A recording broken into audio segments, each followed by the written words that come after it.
আমি সজীব ওয়াজেদ জয় বলছি। আপনারা জানেন এই গত কয়েক সপ্তাহ ধরে আমাদের বাংলাদেশের যে গন্ডগোল সংকট চলছে, এই যে ছাত্রদের কোটা বিরোধী আন্দোলন, কোটার বিরুদ্ধে আমরাও ছিলাম। শুরুর থেকেই আমাদের সরকার কোটা সরিয়ে দিয়েছে, আমাদের সরকার তাদের সম্পূর্ণ দাবি মেনে নিয়েছে। এটা আদালতের একটা রায় ছিল, এটা আমাদের সরকারের করা ছিল না। তাও আমরা অ্যাপিল করে দ্রুত এই কোটা তুলে দেই। তাতেও আন্দোলনকারীরা সন্তুষ্ট না। আমরা তাদেরকে আলোচনায় ডেকেছি, আমরা একটা জুডিশিয়াল কমিশন করেছি যে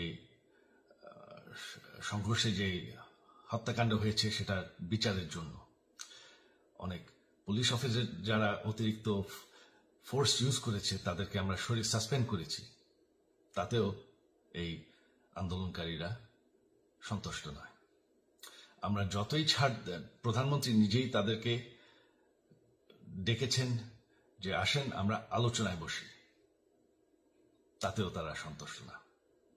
আমরা যতই ছাড় দিতে থাকি, যতই তাদের দাবি মেনে নিতে থাকি, তারা কিছুতেই সন্তুষ্ট না, তারা খালি দাবি বাড়িয়ে যাচ্ছে।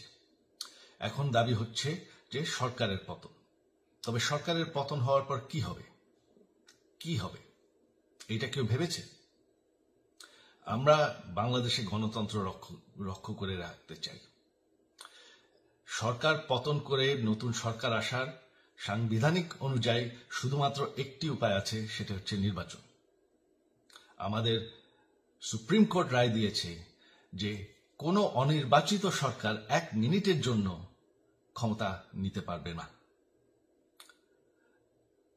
তো তাদের এই নির্বাচনের দাবিও যদি আমরা মেনে নেই, তো তারা তো এই পর্যন্ত কোনো দাবি, আমরা যত দাবিতেই রাজি হয়েছি তারা তাদের দাবি বেরিয়ে যাচ্ছে।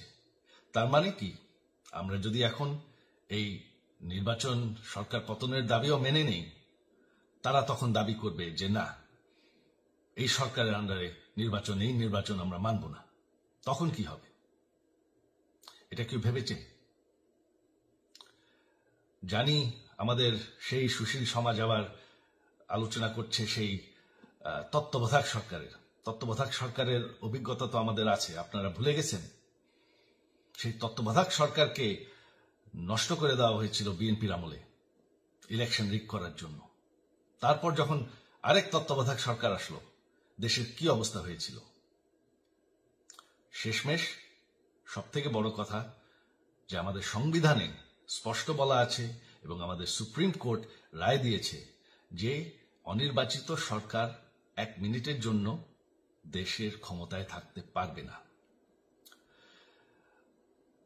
আমরা আওয়ামী লীগ, আমরা আন্দোলন করেছি, আন্দোলন করে এই দেশকে স্বাধীন করেছি, আন্দোলন করে গণতন্ত্র ফিরে এনেছি, আন্দোলন করে আমরা দেশের উন্নয়ন করেছি। আপনারা যে বঙ্গবন্ধুর মেয়ে শেখ হাসিনার বিরুদ্ধে বলছেন, আজকে শেখ হাসিনা না থাকলে বাংলাদেশ এতদূর আসতে পারত? অসম্ভব। কেউ কল্পনা করতে পারে নাই যে বাংলাদেশ এরকম উন্নতি করবে, এরকম উন্নয়ন হবে। ঠিক আছে, শেখ হাসিনার পর আপনাদের কি হবে সেটা আমারও চিন্তার বিষয় না, আমার পরিবারের আর চিন্তার বিষয় না, আপনারা বুঝবেন। তবে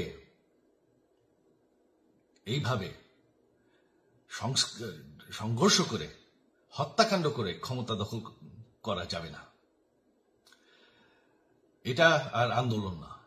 যখন পুলিশ হত্যা করা হচ্ছে, নিরীহ মানুষের উপর হত্যাকাণ্ড চলছে, মানুষের বাসায় আগুন দেওয়া হচ্ছে, জার্নালিস্টদেরকে হত্যা করা হচ্ছে, এটা হয়ে গেছে সন্ত্রাস।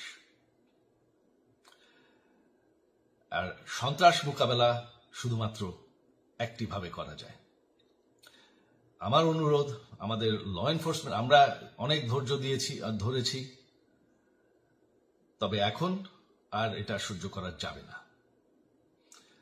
ল এনফোর্সমেন্ট এজেন্সি, বিজিবি এবং কি আমাদের মিলিটারির প্রতি আমার আহ্বান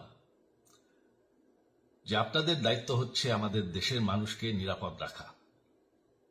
এবং আমাদের দেশকে নিরাপদ রাখা, আমাদের দেশের সংবিধানকে নিরাপদ রাখা, সংবিধানকে রক্ষা করা। তার মানে এক মিনিটের জন্য কোনো অনির্বাচিত সরকার আমাদের ক্ষমতায় আসতে দিবেন না। এটা হচ্ছে আপনাদের দায়িত্ব, কারণ সেইটা হলে আমরা আবার পাকিস্তানের মতন হয়ে যাব। আমাদের এই যে 15 বছরের উন্নয়ন সব শেষ হয়ে যাবে। বাংলাদেশ এর থেকে আর কোনোদিন ফিরে আসবে না। আমিও সেটা চাই না, আপনারাও সেটা চান না। আমি সজীব ওয়াজের জয় যতদিন আমার পক্ষে সম্ভব আমি সেটা হতে দেব না। জয় বাংলা, জয় বঙ্গবন্ধু।